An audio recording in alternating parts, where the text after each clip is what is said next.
Good evening, everybody. Welcome to episode 5 of They Call Me Coach. Your host this afternoon is myself, CJ Lee, and we're welcomed by Coach Marc Steutel. Marc, how are you? I'm good, thanks, CJ. Good to catch up. How are you? Yeah, very good, thank you. You're getting better looking with age. Face of radio, some might say, mate. I'm not sure that's 100% true, so yeah. Well, look, Marc, like we do every week, we try and get our guests to introduce themselves, tell us a little bit about their basketball history. But before you do that, I just want to remind anyone who's not kind of signed into the show before, this isn't a journalistic show. We're not trying to uncover any secrets or anything that you'd rather not discuss. So this is just a conversation. I can't imagine that there's anything that you wouldn't tell me, but you are also broadcasting it to everybody else that's listening as well. So we'll keep that in mind. Marc, I think the last time we spoke to each other was when you were still coaching at Northumbria. I think that's the last time we probably shook hands. And in that time, quite a lot has changed. Can you give us a bit of a kind of summary of your basketball journey? Yeah, on that one, it's amazing. Coaches have selective memory, and I was going to say it was when Jack Preston hit a last-second buzzer beater down at St Mary's with Northumbria, but it wasn't, because the year after that we came down there and Solent kicked our backside. So it was. I think it was. It's amazing how coaches have selective memory. Obviously, my name's Marc Steutel, and been involved in basketball all my life. Played as a youngster, probably through to. I think my last year playing was about the age of 24, and played around predominantly the National League. Played a year at high school in the States. The highlight of playing was probably representing my country at under 18s. Made the England national team under 18s, which was a massive honour. And then transitioned. I probably started coaching kind of as a profession around about the age of 22, 23. Kind of community stuff first, like maybe most of us, and then progressed into kind of the academy pathway. And then since then, I spent most of my time at coaching at Team Northumbria, in which I'm still coaching at Northumbria University in the Bucks League, and obviously been involved in various different kind of regional teams, national teams, and obviously involved in the Great Britain senior men's team since 2018 as an assistant coach. And recently I've just joined Teeside Lions national NBL club, so a bit of a 30-40 second snapshot there, and maybe a little bit longer. I can talk, mate, so you're going to have to rein me in a little bit. Okay, it's all good. The show's all about you tonight, so you can talk away. Again, like since we first met, which was I don't remember what year it was, but I think you were possibly still studying, and we'd gone on a basketball tournament with Mark Jackson. Funnily enough, I was speaking to Mark Jackson tonight, and he did say that he was going to type some questions in, but I'm guessing that I won't be able to read any of those questions out, so I won't even go there. But since then, you're a father, you're a husband. How have those big life kind of milestones, how have they changed you as a coach? Yeah, I think being a dad's definitely put a different perspective on things. I think having my son's 4 now, so I think that's definitely given me a different perspective on everything. He's just so innocent, so pure. So kind of balancing commitments there, along with probably what most of us in the country, anyone who's involved in basketball, most of us spin multiple plates, and it does have its challenges, and you get to, I think, growing up as a player, a lot of coaches, tell you about, listen, work harder and put everything into it, and you love the game, and that's right. I'm not challenging any of them, but it's a certain point, particularly for maybe basketball coaches that want to make this a profession in the UK, there has to be a balance between kind of life requirements and you know what you put into coaching, and I think that's why, you know, when you go through season by season, you reflect on things, and you know which opportunities are relevant for you at that time and which opportunities aren't, and you have to weigh everything up. And you know, without a doubt, you know, personal circumstances definitely impact that. So yeah, that's definitely, and I know I'm speaking to the converted with you, but you know, I think there's definitely the reality of coaching in the UK for sure. Obviously, there's a lot of different people listening tonight, and we'll come on to the, you know, your recent kind of appointment with Teeside Lions, but just for those people who kind of maybe don't know you as a coach, how would you describe the game of basketball through your eyes? So what are the things, if somebody was watching one of your teams, would they be able to say that's distinctly a Marc Steutel coach team because that's the way that he likes to coach or they like to play? I guess if you're looking at my Northumbria teams, any team that wasn't 2013, 2014, I think probably would say that. And I'm not being disrespectful to the guys I had on that team, but I had talented guys, and that was my second year in Division 1, and we struggled a lot, and I was so adamant on we have to play a certain way, things that I believe in, which I will get to in a second. And you know, we didn't have much success in terms of winning that year, and I think I learned such a lot that season from having a really challenging season, you know, fighting for, I want to say we got 5 or 6 wins on the year. I learned so much where I'd had 2 years previously where everything was not easy, and I felt like, you know, the teams probably had an identity that was associated with the things I believe in.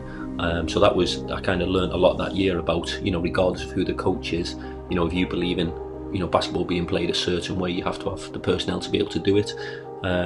I think over the years, what I would be proud of is you know, the teams that I've been a part of, they're really together. They commit for the good of the team. You know, say that they have some selfless traits. You know, they share the ball, they make the extra pass.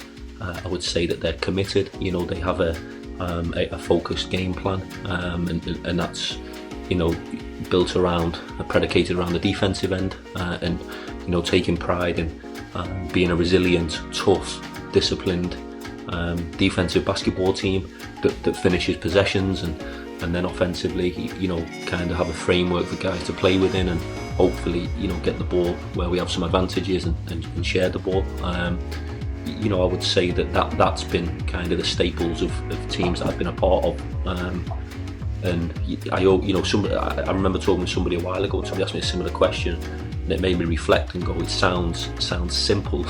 And it, you know, I'm sure different coaches, but the, you know, the challenge of that and the art of that is bringing it to life on the basketball floor, isn't it? And getting teams to commit to that, to buy into that, to, you know, what does selfless basketball look like? You know, what does an extra pass look like? What does a good shot look like versus a great shot? And you know, nowadays analytics underpins so much of our game, but there still has to be, you know, there's a little bit of opinion. You know, it's a bit subjective at times, isn't it, with players and decision making and coaches and stuff. But yeah, I think in terms of the, you know, the question, I would say that they're probably traits associated with teams that I've been a part of. You talked about kind of analytics being kind of part of the, I guess, modern game of basketball, and it's something that, you know, if you really want to compete and you want to win, you've got to embrace. I don't think you can ignore that's part of our game. But do you feel like this whole kind of space and pace style of basketball, do you think it's a new style of basketball? Is it something that you've embraced? Is it something that you think's always been here? It's made me reflect. It's made me reflect massively. You know, there's so much of it now as well. Just even like throughout this period, you know, maybe if I'm, you know, just doing kind of some basic tasks and stuff, I might have a podcast on it. You know, the Bill Simmons, the Book of Basketball podcasts, the 2.0 version. It's been great, and they always talk that, you know, they go back and they do all these rewatchables where they look at previous games, and the biggest thing we talk about is spacing. You know, like Lakers teams with Shaq and Kobe throwing the ball into Shaq, and, you know, literally 5 defenders stood within the paint, and then it just makes you reflect. And, you know, I know when I started coaching, I did what I new. So maybe that was my experience from previous coaches or some of the CPD and stuff. And I remember I had a guy called Jack Thompson, who was a GB under 20, Milton Keynes Lion. He came up through Nigel Lloyd and Michael New. They were his kind of coaches, and he came to us at Northumbria for a 4-year undergrad. And skilled player, the most unconscious shooter that I think I've coached. And I spoke to him at the start of the week, to be fair. Could not play a lick of defence to save his life. Like I am talking, so he couldn't guard my nan, CJ, and I hope he's listening. And I grilled him for 4 years, and throughout that period, he absolutely won us basketball games. We played a team at home, and he was getting killed. He wasn't hitting a shot, and I remember it was the start at the end of the third, going into the fourth, and he was 0-5 from the 3-point line, and I sent either, I can't remember, it was Tom Devitt or Lewis Champion. I sent one of those two guys in. I think it must have been Tom Devitt, because I don't think Lou Champ played him, so I think it was Tom Devitt. I must have sent him in to the subs table, and JT hit one, and I kind of looked at Tom, and he looked at me, and he's like, because he just had this ability just to honestly go unconscious. And so I looked, and this is what I love about like that selflessness, and this comes over time. And Tommy just looked at me, and he's like, should we give him 30 seconds? And I was like, yeah. So Tommy just kind of got up and came and sat back on the bench, and JT was like in the fourth, I think he was 8 for 8 or 7 for 7. Mate, he was just, now again, that's like a subjective thing at that moment, but he had the ability to do that. And then people talk about pace and space, spreading the floor, positionless basketball, more threes. If you've got the personnel to do that, without a doubt, that's the way that the game's going. Even before this call, I was on some stuff with the performance analyst for GB, Adam Sewell, who's based down in Solent, and he's just put together an incredible amount of analytical data based on our last GB window. So 3 o'clock today, he's talking me through all of that, and it kind of underpins like the eye test when you're. So it is interesting, mate. Basketball has changed massively, and it is something that I think coaches have to adapt to. I guess a lot of it again is circumstance, resource. If you've got somebody, in the States, these college programs who are able to look at it and stuff. So, but yeah, it does fascinate me, and I think it's making me ask more questions about my practice.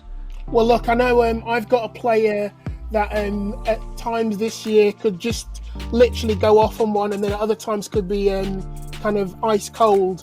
They are the most amazing players to watch when they're on it, and they're the most kind of frustrating players to watch when it's not their day. But Chrissy Karpova, big shout out to you, great shooter in our program. She'll be listening to you now saying, see, you should have left me on. You should have left me on just a little bit longer. Yeah. No, so, that's not the message. The message was there wouldn't have been a question if JT could play defense, and right. That's where we always had this battle. But it got to the point, and these are, you talk about coaching, like, so our group that year would, hold each other accountable defensively. We were a really good defensive team, and it got to the point where, I would have to challenge JT, and his teammates would do, but it was kind of like the unwritten rule where he did apply himself. He did, but he was a terrible defender. Like, that's just not his skill set. Like, but it's like, just because he's a terrible defender doesn't mean that we have to let him get away with it. But it was kind of a written where I would say it, and he'd give us a bit of a head nod and be like, "Yeah, I've got you. My job is to space the floor down." It's like he doesn't get a pass. He doesn't, and that's maybe some things that I've learned more about. As you the management side of players and how they fit within the team philosophy, and understanding that, okay, even if that's his role, can his teammates accept that, or her teammates accept that? It's fascinating, mate, isn't it? It is, yeah. It's an ongoing challenge, isn't it? And I think the thing I will take from that is it's about skill sets, and it's about the players and the personnel that you have, which will dictate what kind of basketball you can play, whether you can play positionless basketball or not. But it's also about accountability, and how do you create that kind of ethos and that environment of accountability within your teams. Now, you mentioned a little bit about, you've already spoken at least 2 or 3 times about, doing your work as a coach, doing your homework, doing your research, looking at video, looking at tape, listening to people. I wanted to ask, because I'm a big reader, I love reading books, and there's a really kind of, I guess it's a really popular book, The 7 Habits of Successful or Effective People. And one of the tenets in that book is about sharpening your sword. So, as a coach, we're always trying to hold our players to account. Are you going away and doing the work? What are you doing in the off season? Are you getting your shots up? Are you taking care of yourself? Are you getting enough sleep, eating the right foods? As a coach, how do you sharpen your sword during the season and in the off season? Yeah,